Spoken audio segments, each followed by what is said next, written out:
My wife, Sarah, insisted on hiring a tutor for our son. Mark needs one-on-one help, she said, handing me her phone. Ryan's an Ivy League grad.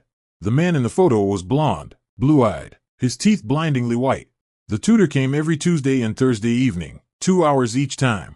During the first session, I poured myself a whiskey and worked in my study. Class started at 7. At 9:10 it still hadn't ended. I heard Sarah laughing at the door.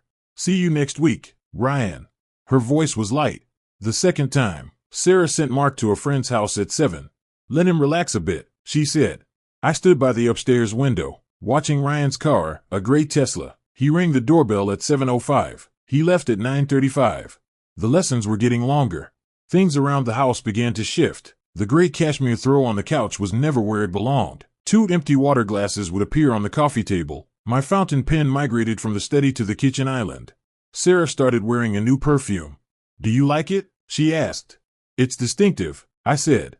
I suggested adding another session. "Saturday afternoons," I said, handing her my credit card. "For Mark." She blinked. "You're so thoughtful." I installed another camera by the front door, aimed at the entryway and the shoe cabinet. A small black dome, its indicator light always on. Sarah noticed. "Safety first," I said. The camera didn't cover the bedroom, not the living room, just that small space where people changed their shoes. I only tracked time. 3 times a week. Ryan arrived 5 minutes early every time. Average stay, 2 hours and 47 minutes. Longest session, 3 hours and 20 minutes. That was a Saturday afternoon. Mark had baseball practice. I was working late. The Tesla pulled into the driveway at exactly 2 p.m. My phone buzzed, front door opened. At 5:20, another alert, front door closed. I stared at the timestamps. 3 hours and 20 minutes, long enough to teach all of elementary school math. I kept recording. A paper notebook, blue cover, like Mark's homework notebook. I wrote only dates and times. March 12th, entry 7:05 p.m. Exit 9:52 p.m. Duration, 2 hours 47 minutes. March 14th, entry 7:03 p.m. Exit 10:01 p.m. Duration, 2 hours 58 minutes. March 16th, entry 1:58 p.m. Exit 5:18 p.m. Duration, 3 hours 20 minutes. Sarah started wearing new pajamas. Silk, not something I'd bought. "Don't you think Ryan stays a little too long?" I asked one night. She was rubbing hand cream into her palms. "Mark needs extra help." "How's his math been lately?" "It's improving," she said without looking at me. "These things take time." In April, I found birth control pills tucked into the inner pocket of her wallet. Brand new. We'd agreed 3 years ago we weren't having another child. The Tesla began showing up on weekend afternoons. Mark always happened to have an activity scheduled. My notebook filled with times. When the lawyer saw it, he raised an eyebrow. "Just timestamps?" "Just time," I said. "And the front door footage. It shows them entering and leaving together. Nothing more." "That's enough," he said. "We'll add one charge, exploitation of a minor's environment." I froze. "They used your son's study time and home environment," he said, tapping the notebook. "That changes the nature of it. Judges don't like that."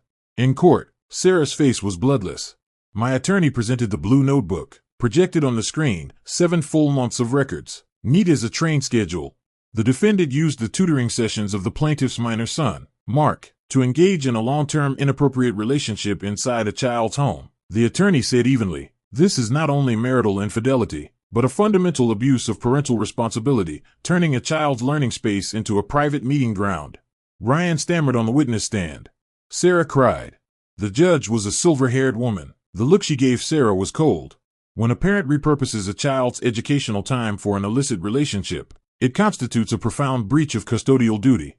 Final ruling: I was granted full custody of Mark. Sarah was allowed supervised visitation only.